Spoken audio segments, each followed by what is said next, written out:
una noción de lo que denota el concepto de radical, ¿no? Una vida radical.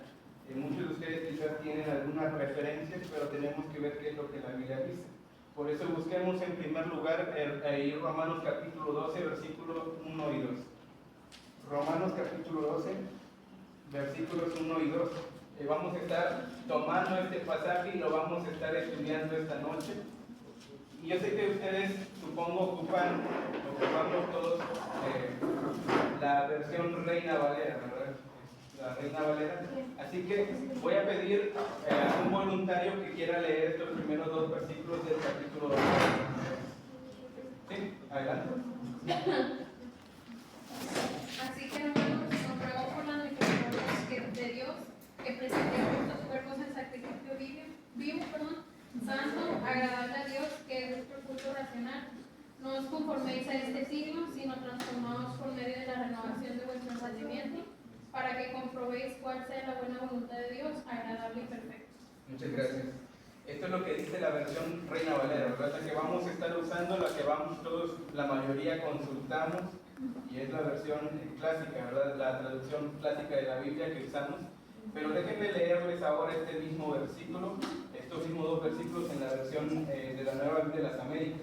Es otra traducción que se llama formal, así como la Reina Valera dice: por tanto, hermanos, les ruego por la misericordia de Dios que presenten sus cuerpos como sacrificio vivo y santo, aceptable a Dios, que es el culto racional de ustedes. Y no se adapten a este mundo, sino transfórmense mediante la renovación de su mente, para que verifiquen, cuál es la voluntad de Dios, lo que es bueno y aceptable y perfecto.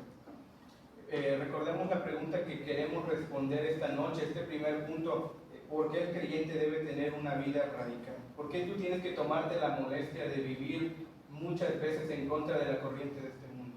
Y tiene que haber una razón, porque no lo hacemos por gusto. ¿Y quién de ustedes, verdad, les gusta ir en contra de la corriente? No es fácil ir en contra de la corriente, pero tiene que haber una razón bíblica por la cual nosotros tenemos que vivir una vida radical. Y la primera parte de este versículo, el versículo 1, nos dice el por qué. Mira allí, el versículo 1 dice: así que, hermanos, dice: os ruego por las misericordias de Dios. Ya dice la Reina Valera. Vimos en la NBLA que dice la Reina Valera dice así que. La Nueva Biblia de las Américas dice por tanto, ¿no? Esta primera parte que aparece aquí, así que en el griego y también en el español es lo mismo, se le llama una conjunción. ¿Y por qué es importante? Bueno, en primer lugar porque la Biblia es inspirada y creemos que la Biblia es inspirada, y por eso es importante que nosotros entendamos que es una conjunción. Hay diferentes tipos de conjunciones y no es importante que tú memorices estas palabras de conjunción, que si es conjunción inferencial, o vamos a ver más adelante otro tipo de conjunción. Lo que quiero que tú entiendas es el por qué sirve esta conjunción. Esta conjunción se le llama inferencial, y como su nombre lo dice, nos permite establecer una conclusión. Vaya, sacar una conclusión. Pablo está concluyendo. ¿En qué capítulo estamos? Capítulo 12 de Romanos. Hay 11 capítulos atrás. Pablo ha estado enseñando la doctrina, y ahora en estos últimos capítulos de su carta de Romanos está concluyendo, está estableciendo una conclusión. Esto también nos permite establecer una relación causa-efecto, ¿verdad? Esto pasa mucho en las cartas paulinas. ¿Qué es lo que pasa en las cartas paulinas? Pablo primero nos enseña el porqué, digamos, la teoría, la enseñanza, la doctrina, y después nos va a dar, ¿verdad?, ahora cómo se ve esto en la vida práctica, cuáles son las implicaciones ahora yo como creyente, a la luz de la enseñanza, a la luz del Evangelio. Y eso es lo que nosotros queremos buscar hoy. No solamente queremos venir aquí y aprender las bases del por qué tú tienes que vivir una vida radical, también tú tienes que, y tenemos que apuntar hacia una vida práctica, ¿verdad? ¿Cómo se ve esto en mi vida práctica? No venimos aquí y el propósito no es llenarte de información en la mente. También queremos que tú vivas, que no solamente seas oidor, sino hacedor de la palabra. Entonces, en la segunda parte son 3 puntos que vemos en este primer versículo. Dice allí el así que es una conjunción. Ahora Pablo va a estar concluyendo y nos va a llevar a la práctica. Dice hermanos. ¿Por qué es importante esto de hermanos? Esto se le llama un sustantivo. ¿Y por qué es importante esto?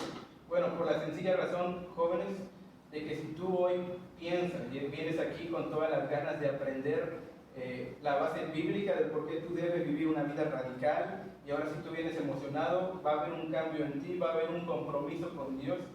Quiero que entiendas que solamente una persona que es transformada, un creyente, vaya, solamente ese es el que puede experimentar y obedecer el mandato a una vida radical, una vida bíblica radical. Muchas personas y suena bonito, ¿no? Vivir una vida radical, una vida diferente, ser un joven distinto a los demás jóvenes allá en el mundo, pero quiero decirte que bíblicamente tú no puedes obedecer la enseñanza bíblica a una vida radical si no eres primeramente un creyente. Pablo le está escribiendo a quiénes, a los hermanos, creyentes de la iglesia en Roma, creyentes judíos, creyentes gentiles, y Pablo les está escribiendo a ellos porque ellos, y solamente ellos, los creyentes, pueden obedecer los mandamientos espirituales. Recuerden que hay un versículo en la Biblia que dice que el hombre terrenal, carnal, no puede entender, discernir las cosas espirituales, han de discernirse espirituales. Entonces es importante que tú entiendas esto. Si hoy tú vienes aquí con la intención de vivir una vida radical y ahora sí comprometerte con Dios, y si no eres un creyente, yo te invito a creer en el Evangelio y creer en la persona del Evangelio, a creer en Jesucristo, porque solamente así entonces tú podrás vivir una vida radical. Porque la vida radical, jóvenes, no nace del esfuerzo propio. Es necesario que nos esforcemos, es necesario que pongamos de nuestra parte y nos abstengamos, y esto es la santificación que la Biblia enseña, pero la vida radical nace como un llamado de Dios, nace como una obra de Dios en ti, una obra sobrenatural, lo vamos a ver más adelante. Bueno, segundo punto. ¿Sí?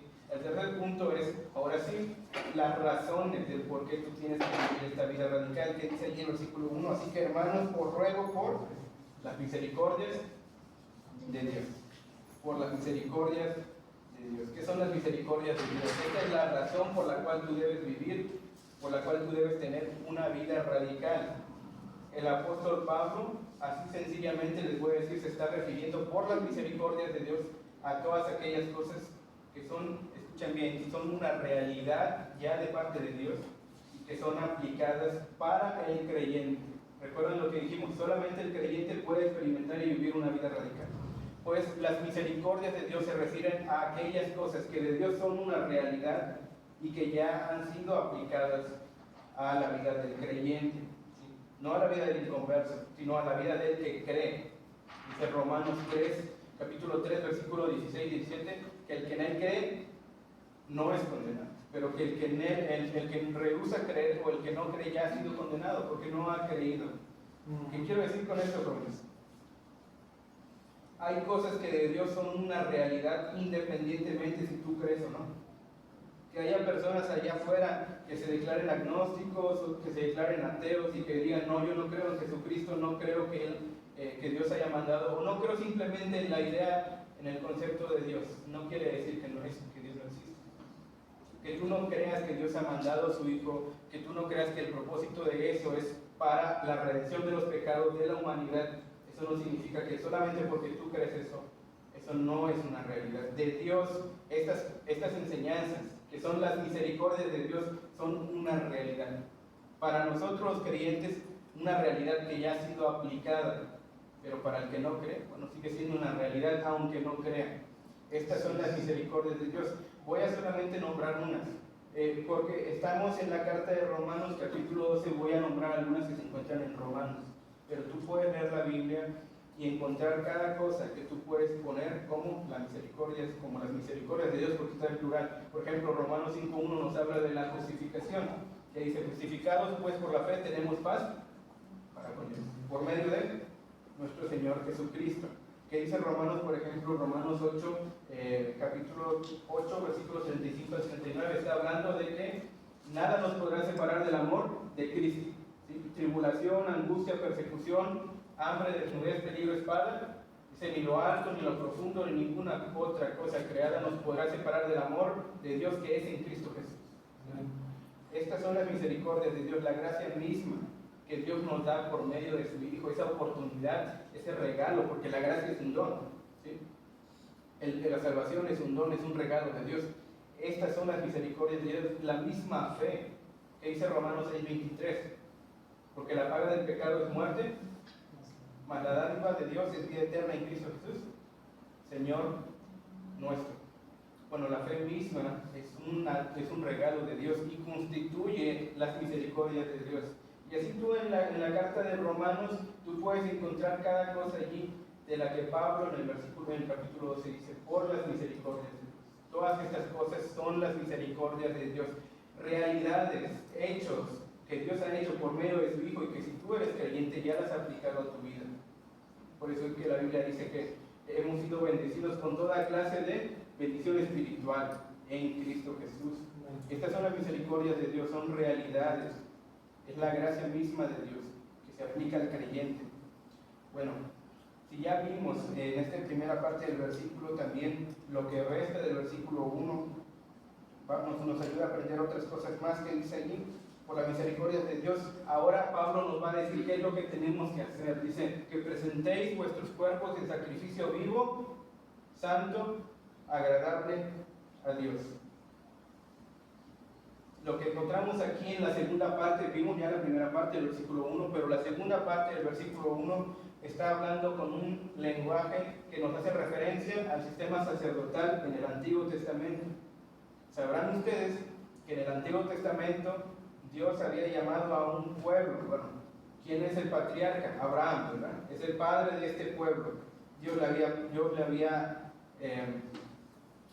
había llamado de un pueblo que se llama Ur, de los caldeos. Abraham, siendo de un contexto muy seguramente, un contexto pagano, siendo él un pagano, y Dios lo llama y le promete que una descendencia grande, ¿verdad? Y bendiciones por medio de su descendencia.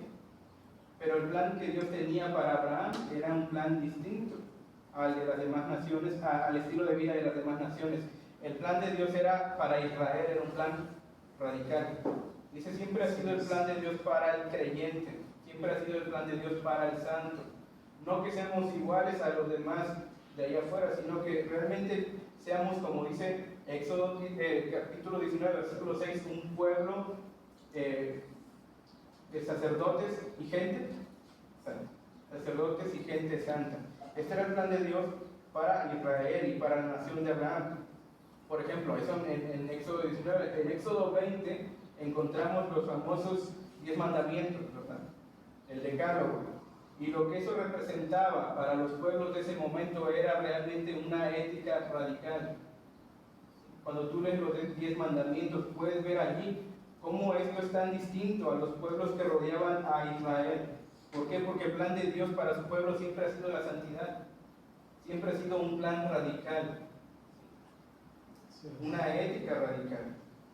Por ejemplo, cuando lees el libro de Levítico, que está dedicado al oficio sacerdotal de los sacerdotes, es decir, tú te das cuenta cómo es que el oficio sacerdotal también tenía una función que era radical a todo el demás pueblo. Solamente la tribu de Leví podían servir como sacerdotes y ellos tenían que cumplir con ciertas, digamos,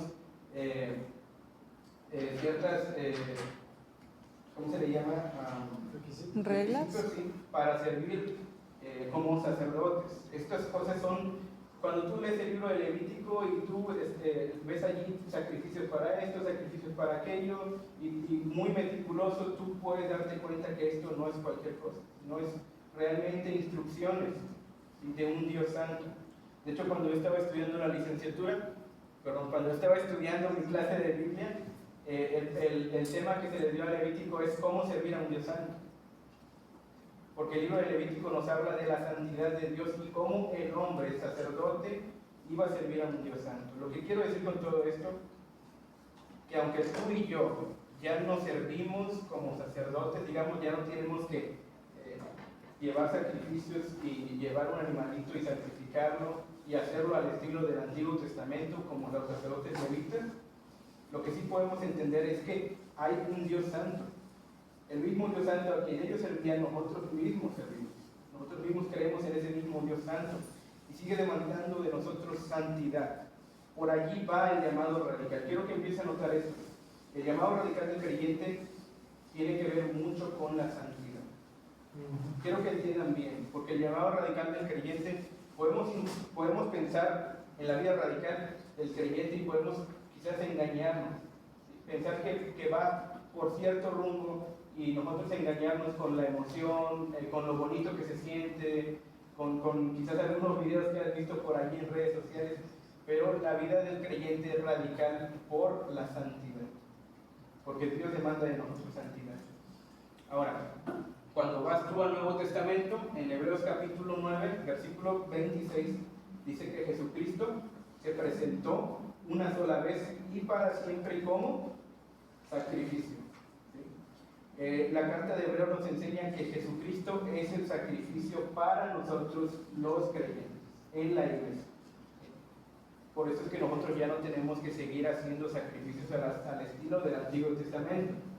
¿Eso queda claro? O sea, ya no, en la iglesia tú ya no ves que hay un sacerdote que degolla a los animalitos que tú traes para la remisión de tus pecados. ¿Por qué? Porque Jesucristo ya se entregó por nosotros como un sacrificio único y para siempre. Sin embargo, joven, según lo que acabamos de leer aquí en el versículo 1, que dice que presentéis vuestros cuerpos en sacrificio vivo, santo, agradable a Dios. Según lo que acabamos de leer, el creyente, nuestra vida, nuestro todo, nuestro cuerpo incluso, es un sacrificio vivo por cuanto tenemos vida en Cristo y es espiritual. Quizás hoy tú ya no tienes que venir con un sacrificio de un animalito, pero eres un sacrificio vivo en el Señor, por medio de Jesucristo. Tú eres el sacrificio espiritual y vivo que debe presentarse constantemente al Señor y que debe servir constantemente al Señor. Esa es la vida de santidad, esa es la santificación.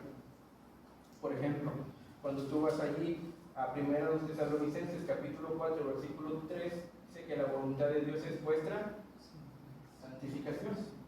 ¿Qué dice más adelante? En el versículo 13, que Dios no nos ha llamado a inmundicia, sino a santificación. Es el llamado de Dios para ti como creyente. De nuevo, la vida de santidad, la vida radical, el llamado a una vida radical tiene que ver con la santidad. Va de la mano con la santidad y lo vamos a ver más adelante, cómo está conectado. Entonces, joven, si alguna vez tú te preguntas, ¿cuál es la voluntad de Dios para mí? ¿Cuál es la voluntad de Dios para mí? Bueno, la Biblia lo dice, la santificación, la santidad. Dios ha mandado a su Hijo para que tú, como sacrificio, para que tú hoy vivas en santidad.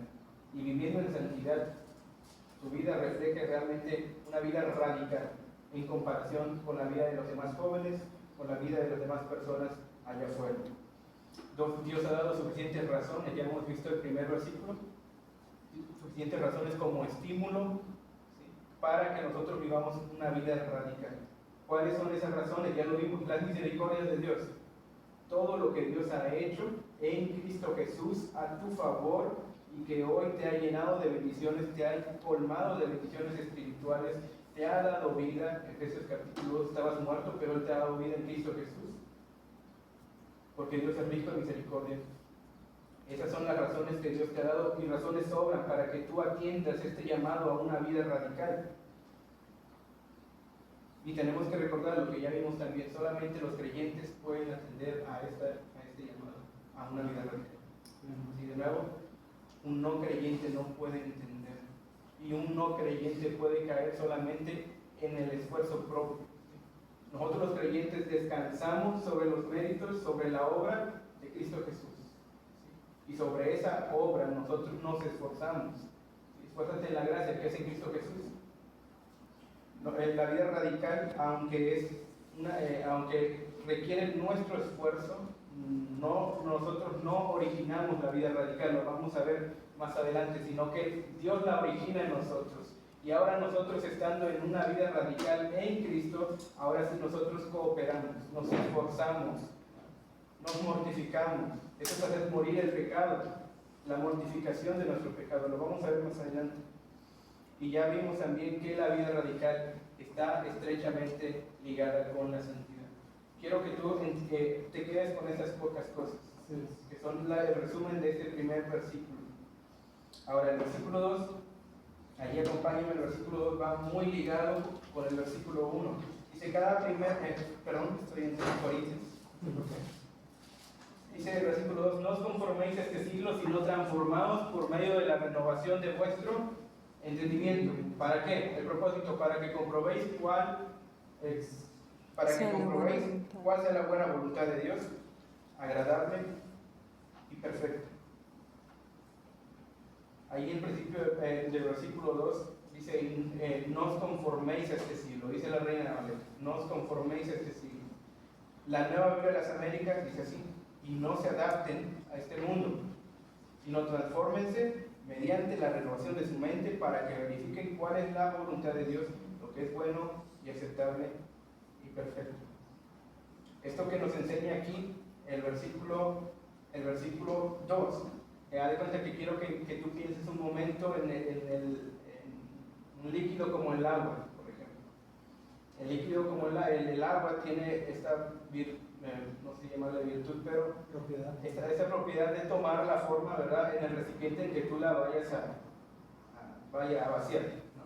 Si es un vaso o si es un recipiente en forma de un cubo, un cuadrado, si el agua va a tomar forma del recipiente donde tú la vayas a poner, ¿no? Y si esta agua que está en estado líquido lo conviertes tú en estado sólido, bueno, cuando tú la quites del recipiente va a seguir en esta forma, ¿verdad?, hasta que se vaya a descongelar o se vaya a derretir, vaya a convertirse nuevamente en estado líquido.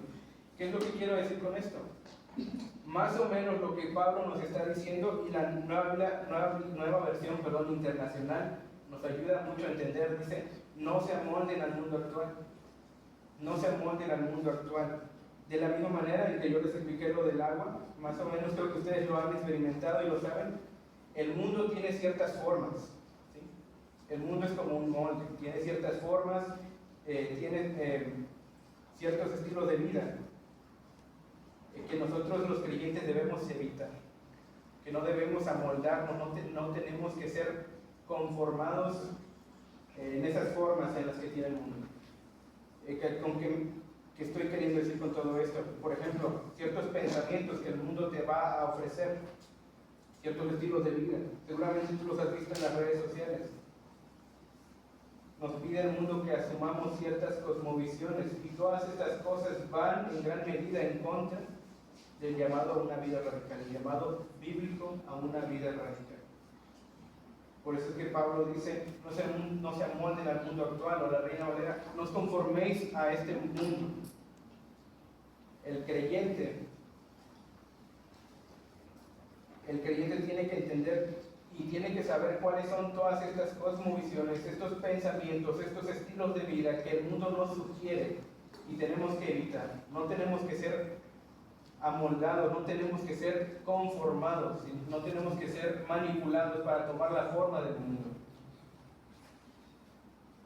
Tampoco estoy diciendo que tienes que, porque muchas veces se puede malinterpretar el llamado a una vida radical. El llamado a una vida radical no significa que tú tienes que alejarte de toda la civilización.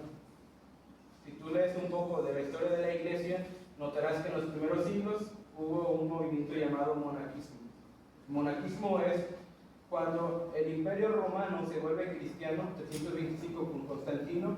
Muchos de los creyentes en ese momento ven que todos son aparentemente cristianos y ellos se sienten tan obligados a ser distintos que empiezan a irse a los desiertos, a las montañas, ¿verdad?, como monjes. No estoy diciendo que lo que tú tienes que hacer es eso. No, eso es una radicalidad que no tenemos que buscar y que no es la vida radical que la Biblia nos sugiere. Y no hay que malinterpretar esto. Escucha cómo lo traduce la Nueva Traducción Viviente: no imiten las conductas. Leímos la Nueva Versión Internacional, pero ahora esta es otra versión. Se le llaman dinámicas porque nos ayudan a entender mejor. Dice la Nueva Traducción Viviente: no imiten las conductas ni las costumbres de este mundo. No imiten las conductas ni las costumbres de este mundo. Estas costumbres, estas conductas que el mundo nos sugiere, que el mundo nos dice, mira, Está todo esto. Son aquellas cosas que nosotros tenemos que evitar como creyentes. No las imites. No te amoldes al mundo actual. No os conforméis a este siglo. A eso se está refiriendo el apóstol Pablo. Primera de Pedro, que es otro versículo que vamos a estar estudiando mañana, dice: no os conforméis a los deseos que teníais antes, estando en vuestra ignorancia. Y si Dios ya te ha salvado por medio de su Hijo, sabrás que hay una antigua vida que tú ya has dejado. Pues tú ya no tienes que retroceder y seguir viviendo esa antigua vida. El creyente antes vivía, por ejemplo, Efesios capítulo 2, en sus delitos y pecados y seguía la corriente de este mundo. Eso es vivir, ser amoldado conforme al mundo. Eso es seguir los patrones del mundo, seguir la corriente del mundo, lo que nosotros ya no debemos hacer, la vida que nosotros ya no tenemos que tener. Sin embargo, ahora, si tú eres creyente, vives una nueva vida que es en Cristo Jesús. Esto es el llamado a no ser transformados no ser amoldados, perdón, a la imagen de este mundo, digamos. Pero ¿qué es lo que sigue diciendo ahí en el versículo 2? Dice: no os conforméis a este siglo, sino transformaos por medio de la renovación de vuestro entendimiento. Solamente aquí quiero señalar que hay un proceso continuo. Ya habíamos hablado de la santificación. Ahora yo quiero también señalarles otro concepto: santificación progresiva. Es algo que nosotros tenemos que entender, algo que nos ayuda mucho a entender la enseñanza de la Biblia, de hacer morir los pecados que aún hay en nosotros. La santificación es progresiva. Hay muchos versículos en la Biblia por los que nosotros hoy podemos entender la condición en la que nos encontrábamos antes de Cristo. Antes, en nuestra antigua vida. Como dice Efesios capítulo 2, versículo 1. Estábamos muertos antes, en otro tiempo estábamos muertos en nuestros delitos y pecados. Por ejemplo, Génesis 6:5. Ahí ese capítulo en donde vemos que a partir de allí Dios decide poner al hombre, decide llevar juicio para el hombre pecador, porque el pecado de la humanidad había alcanzado límites, ¿verdad? Que Dios tenía que castigar. Dice que el hombre constantemente se decidía por el mal, constantemente. Por ejemplo, Romanos 1:21 nos habla de la mente, ¿sí? Una mente envanecida. Más adelante, ahí en el capítulo 1 dice que Dios, por cuanto el hombre no tomó en cuenta a Dios, Dios lo entregó a una mente reprobada para hacer cosas que no convienen. Por ejemplo, Efesios 4, 17 y 18 nos habla de la ignorancia en la que nosotros nos encontramos. Colosenses 1:21 nos dice que antes nosotros éramos extraños y enemigos de Dios en nuestra mente. En nuestra mente. Primero los Corintios dice que el que no ha sido regenerado, primero los Corintios 2:14 dice que el que no ha sido regenerado no puede comprender las cosas espirituales, de lo que ya les decía yo en el primer versículo. Alguien que no ha nacido de nuevo no puede practicar, no puede obedecer el mandato a una vida radical. ¿Qué es lo que quiero decir con esto? Porque es lo que dice el versículo 2, dice: sino transformaos por medio de la renovación de vuestro entendimiento. Nuestra mente antes, en la antigua vida, cuando seguíamos los patrones de este mundo, cuando teníamos la forma de este mundo, cuando seguíamos la tendencia de este mundo, nuestra mente estaba envanecida, estaba reprobada, hacíamos cosas que no convienen, éramos enemigos extraños y enemigos de Dios en nuestra mente, y no podíamos practicar la vida, la nueva vida, el llamado a una vida radical, el llamado bíblico a una vida radical. Pero ahora Dios nos ha redimido por medio de Cristo. Por eso es que Pablo dice: transformados por medio de la renovación de nuestro entendimiento. Es un proceso constante de renovación. Todos los días el creyente tiene que buscar ser renovado en su mente. Vamos a ver más adelante cómo es que nosotros podemos tener una mente renovada. Porque de nuevo, estas son las razones, esta es la teoría, esta es la enseñanza, la doctrina, pero queremos llevarla a una vida práctica. Queremos llevarla a una vida práctica.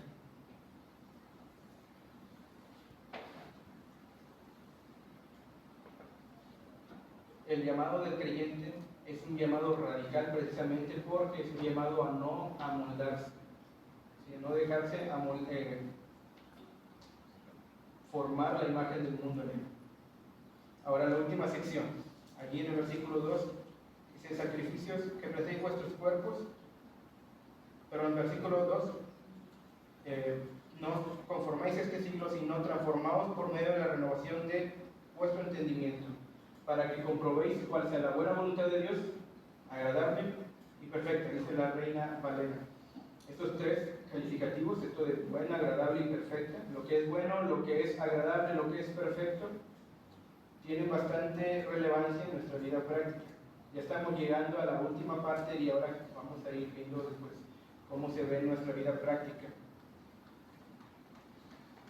El llamado bíblico a una vida radical implica toma de decisiones, eso es la practicidad. El cómo esto influye ahora en mis decisiones, en mi vida práctica. Estas decisiones que tomamos, el creyente tiene que tomarse considerando la voluntad de Dios, que es buena, agradable y perfecta. ¿Sí? La voluntad de Dios para ti jamás va a ser que tú vayas al pecado o que tú practiques el pecado. La voluntad de Dios es buena, agradable y perfecta. Por eso la voluntad de Dios siempre te va a llevar hacia la santidad, siempre te va a llevar hacia la santificación, siempre te va a llevar, y esto como contraste, hacia la conformidad a la imagen de Jesucristo. Eso dice Romanos capítulo 8, que hemos sido, dice allí, predestinados para ser hechos conforme a la imagen de su Hijo Jesucristo. No tenemos que ser amoldados a la imagen del mundo, sin embargo sí tenemos que procurar ser conformados a la imagen de Jesucristo. Esta es una imagen de piedad, es una imagen de santidad, es vivir la vida de Cristo, que es una vida radical. Esto sí tenemos que hacer. Ahora, ya estamos a punto de terminar el primer punto, que es el más largo, y los últimos dos puntos van a ser muy cortos. Ya habíamos hablado en el primer versículo de esta conclusión que se le llamaba inferencial, ¿verdad? Que nos permite establecer una conclusión o una relación causa-efecto. En el versículo 2, la Reina Valera y muchas otras versiones no lo señalan, pero en el texto griego, en el versículo 2, hay una conjunción que se le llama lógico-conectora. Conjunción lógico-conectora. ¿Cómo se traduce para nosotros? Es la I. Por eso es que yo necesité la Nueva Biblia de las Américas, porque la Nueva Biblia de las Américas sí traduce esta conjunción. Dice, y no os conforméis, se leería, y no os conforméis a este siglo, sino transformaos por medio de la renovación de vuestro entendimiento. Parece solamente una simple palabra, una simple letra, pero nos ayuda a ver la conexión entre el primer versículo y el segundo. Ahorita se lo voy a hacer más claro. El versículo se puede leer de la siguiente manera: así que, hermanos, os ruego por las misericordias de Dios que presentéis vuestros cuerpos en sacrificio vivo, santo, agradable a Dios, que es vuestro culto racional. Es algo que tenemos que hacer constantemente. Y no os conforméis a este siglo. ¿Ves lo que está pidiendo Pablo? Os ruego por las misericordias de Dios que presentéis y no os conforméis a este siglo. Esto va de la mano. Ahorita vamos a ver la implicación. Y no os conforméis a este siglo, sino transformaos por medio de la renovación de vuestro entendimiento. Lo que quiero decir con todo esto es que tú no puedes presentar tu vida como sacrificio vivo, santo, y que es un sacrificio que le agrada a Dios, agradable a Dios, y al mismo tiempo tú seguir viviendo en los patrones de este mundo, seguir procurando las tendencias de este mundo, seguir procurando los pensamientos, el estilo de vida. ¿Entiendes? Esto se llama una incongruencia o una contradicción. Decir que tú eres cristiano y al mismo tiempo tu vida refleja lo contrario es una incongruencia en tu confesión y tu práctica. Por eso es importante que entendamos esta conjunción lógico-conectora ahí en el versículo 2, y no os conforméis. ¿Sí? Entonces, al mismo tiempo en que tú ofreces tu vida como sacrificio a Dios vivo y santo, es un sacrificio que le agrada, un sacrificio constante de tu vida y de todo lo que tú tienes al servicio de Dios, al mismo tiempo tú tienes que decir que no a las cosas de este mundo, a las tendencias, a los patrones, a los pensamientos, a las cosmovisiones de este mundo. Estas dos cosas van de la mano. No puedes hacer una y no hacer la otra, sino que están estrechamente ligadas. Están conectadas. Eso es lo que yo quería destacar de este versículo. La vida radical tiene que adoptar valores de una vida redimida por la sangre de Cristo. La nueva vida que Dios nos ofrece a través de su Hijo tiene sus propios valores, su propia ética, la ética del reino. Tienes que desechar todo aquello que te puede moldear de nueva cuenta, a la imagen de este mundo. Eso va a ser muchas veces amistades, eso va a ser muchas veces música. Quiero irme a lo más práctico. Cosas que vemos en nuestros teléfonos o en nuestras computadoras. Y cosas que constantemente hacemos como jóvenes. Muchas veces se trata de decir no a las cosas que nos pueden llevar de nuevo a tomar la imagen, a tomar la forma de este mundo.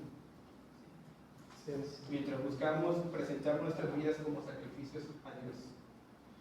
La vida radical tiene que ver no solamente, la vida radical, el llamado a una vida radical no tiene que ver solamente con lo que decimos, no tanto con lo que decimos, pero también con lo que hacemos. ¿Entiendes? Estas dos cosas van de la mano.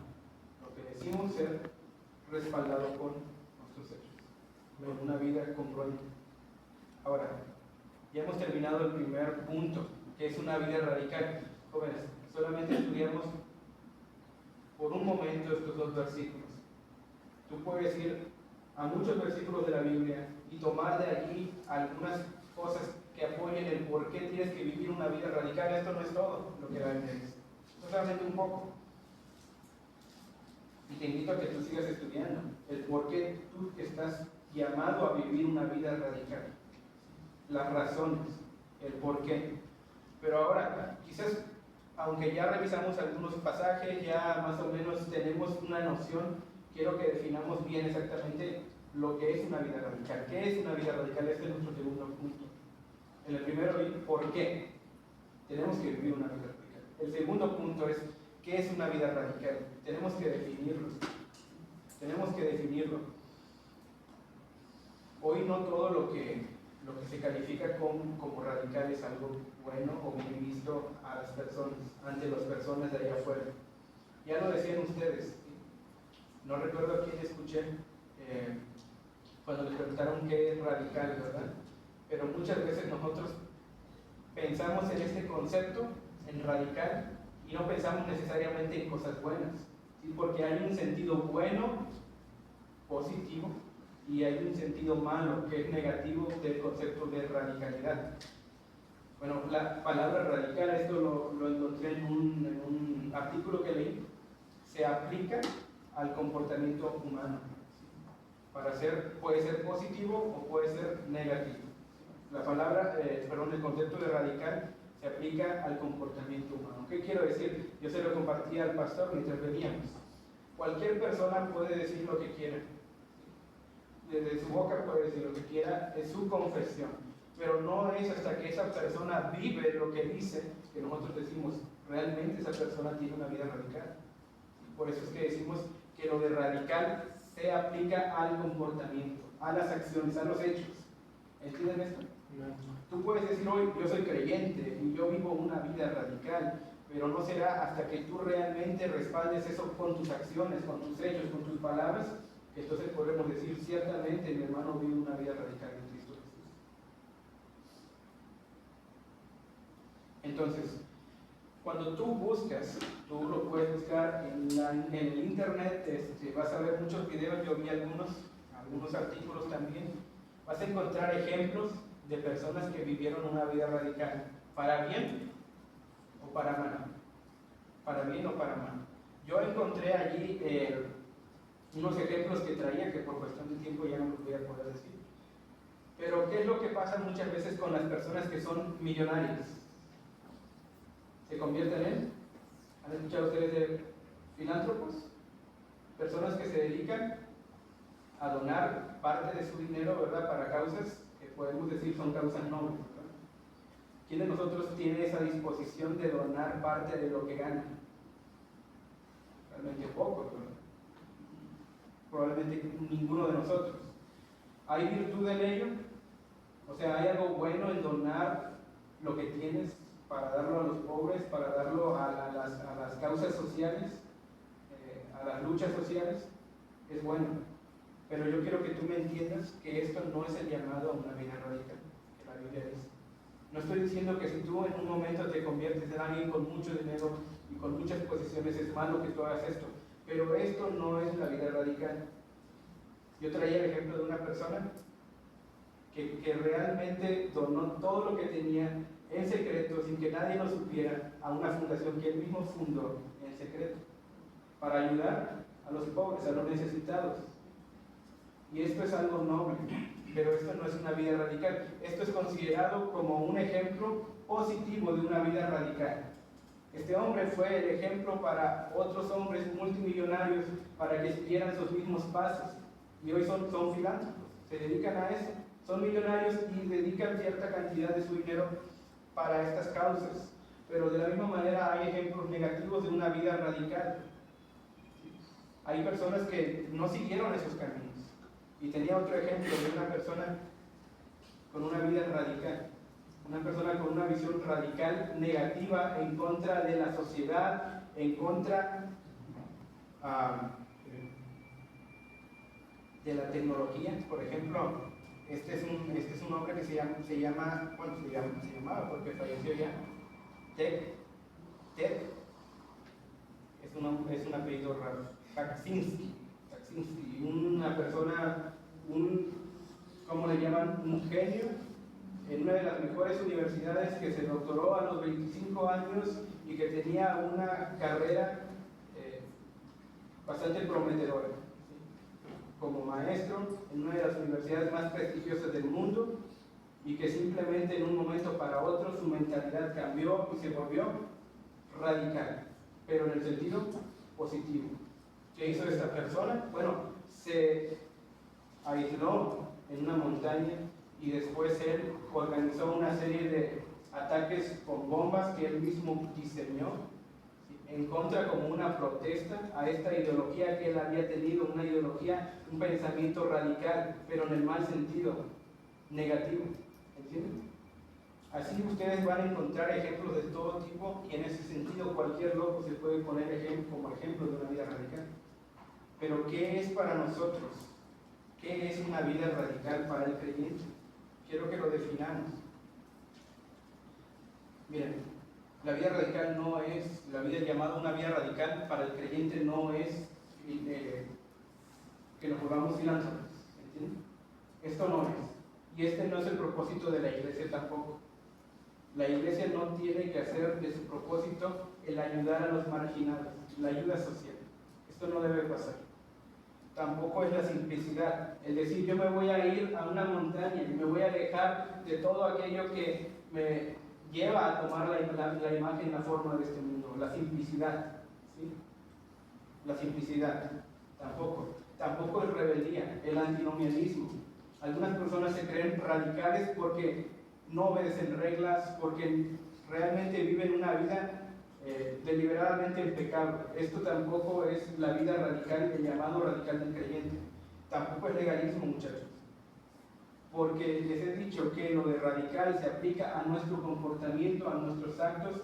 Podemos caer en el legalismo, simplemente en el hacer para que las demás personas vean que yo soy distinto, para que mi pastor realmente vea que soy distinto, para que mis hermanos jóvenes vean que realmente yo vivo una vida radical, pero solamente me estoy enfocando en lo exterior. Tampoco es autenticidad, ¿sí? Yo voy a vivir una vida radical porque yo voy a ser el amo de mi propio destino. Si yo voy a decir lo que está bien, lo que será mi propio estilo como yo lo quiera. Esto tampoco es llamado a una vida radical.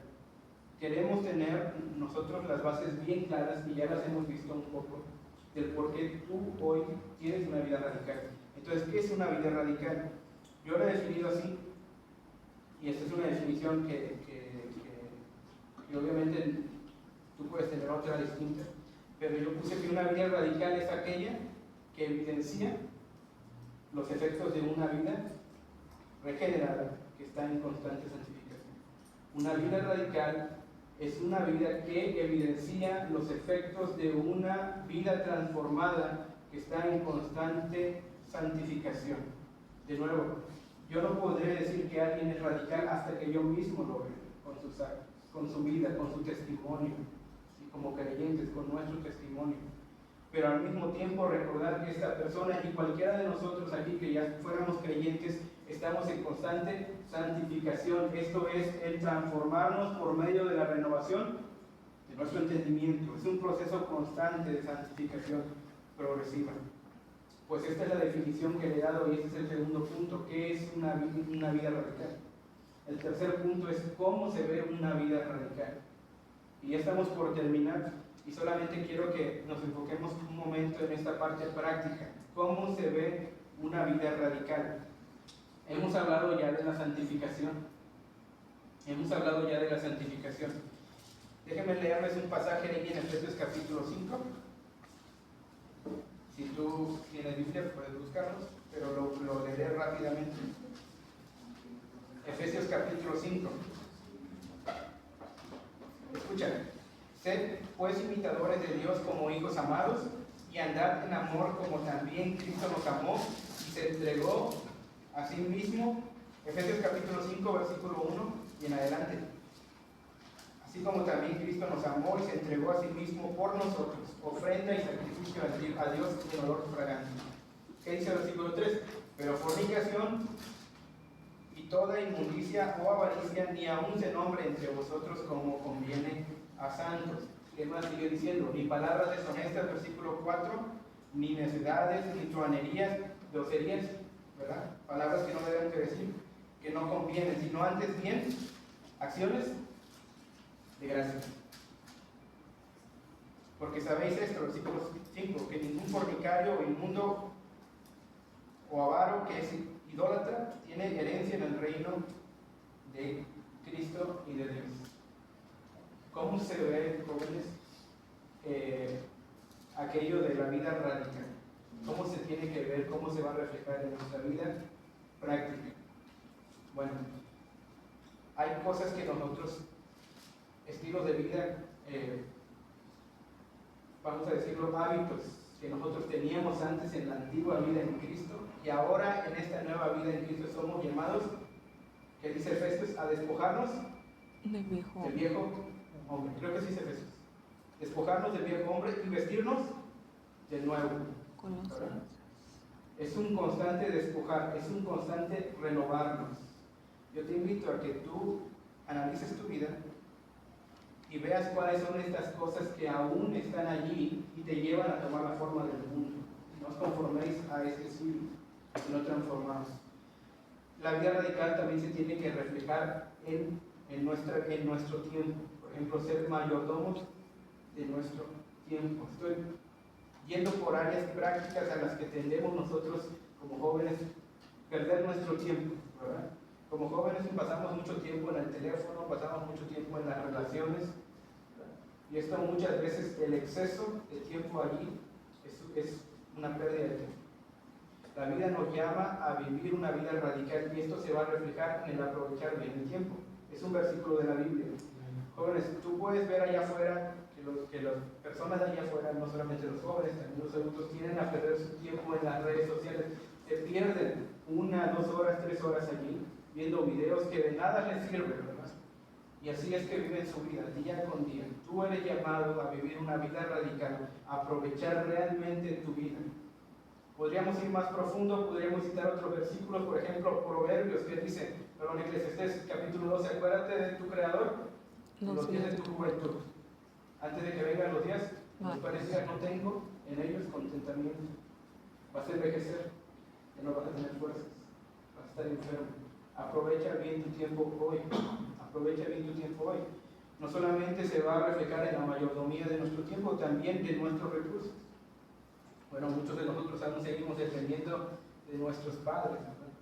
Pero aún incluso, no solamente esos recursos económicos, sino todo aquello que nosotros disponemos, y aquí es donde yo voy a hablar un poco acerca de cuando nosotros venimos a los pies de Cristo y somos transformados, somos renovados, la Biblia enseña que nosotros tenemos dones. ¿Sí? El Espíritu Santo ha puesto dones en la vida de cada uno de nosotros, con los cuales el propósito único que la Biblia señala es la edificación del cuerpo de Cristo. Si tú eres un joven, tienes que entender que tienes que estar en un compromiso con la iglesia de Cristo. con tu iglesia local. No andar de aquí para allá, visitando una iglesia y otra y otra. Un compromiso en tu iglesia local, donde tú vas a ofrecer aquellas cosas que Dios te ha dado, ¿sí? Bendiciones, dones para edificar al cuerpo de Cristo. Y algo muy importante que hoy se ve mucho en la juventud es la mayordomía o la mala administración, la mala mayordomía, el mal uso indebido, es decir, de nuestro cuerpo. ¿Qué dice Romanos, lo que acabamos de leer? Dice: ruego por la misericordia de Dios que presentéis vuestros cuerpos. Yo sé que aquí podríamos decir, no, aquí Pablo está hablando solamente en el sentido espiritual, como ya lo dijiste tú, ofrendas espirituales y vivos delante de Dios, es un sacrificio que Dios le agrada. Pero ¿qué dice, por ejemplo, 1 Corintios, capítulo 6, versículo 20? Acompáñenme, este es el último pasaje. 1 Corintios, pero no voy a meterlo tanto. En el capítulo 6, versículo 20 dice: porque habéis sido comprados por precio. Cuando vamos a 1 de Pedro, capítulo 1, versículo 21, dice que hemos sido rescatados de vuestra vana manera de vivir, no con cosas corruptibles, como oro y plata, sino con la sangre preciosa de Jesucristo, como de un cordero Sin mancha. sin manchas. Hemos sido comprados por precio de la sangre de Cristo. ¿Qué dice aquí? Versículo 20. Porque habéis sido comprados por precio, glorificad pues a Dios en vuestro cuerpo y en vuestro espíritu. ¿Qué dice allí? Los cuales son de Dios. Que es algo que distingue al mundo, a los patrones, a las tendencias, al estilo de vida de los jóvenes allá afuera en el mundo. Un uso indebido de su cuerpo. Tenemos que ofrecer todo de nosotros, incluyendo nuestros cuerpos. Porque tenemos que recordar que hemos sido comprados por un precio que para Cristo fue un precio, para Dios fue el precio de su Hijo, y que para nosotros tiene que ser algo valioso. Hemos sido rescatados de vuestra vana manera de vivir, y nuestro cuerpo ya no nos pertenece. La juventud allá afuera hace un uso indebido, y creo que ustedes lo saben, de todo lo que tienen, incluyendo su cuerpo. Nosotros tenemos que atender a este llamado a una vida radical que incluye ofrecer nuestros cuerpos delante de Dios en santidad, así como Dios lo demanda en su palabra. No solamente el tiempo, no solamente nuestros recursos, nuestros dones, nuestro cuerpo, hay muchas cosas más, lo vamos a ver más adelante y en otros pasajes más. Pues bien, jóvenes, hasta aquí vamos a dejarlo y solamente quiero orar por ustedes. Señor, te damos las gracias porque has sido bueno con nosotros. Ahora permites que nosotros como hijos tuyos vivamos una vida distinta, pero no solamente distinta según nuestros términos, sino según tu palabra. Te doy gracias porque estos jóvenes están aquí escuchando tu palabra, y yo sé que el mundo les va a ofrecer sus formas, sus cosmovisiones, sus pensamientos, y eso, Señor, puede llegarles a influenciar bastante, pero yo te pido que ellos puedan cerrarse a lo que dice tu palabra, que puedan obedecerte. Si ellos son salvos, si son creyentes, ellos pueden obedecer el mandato a una vida radical. Te doy gracias por todo esto, Señor. Te alabo, te pido que uses esta imperfecta predicación para tu nombre de tu Hijo.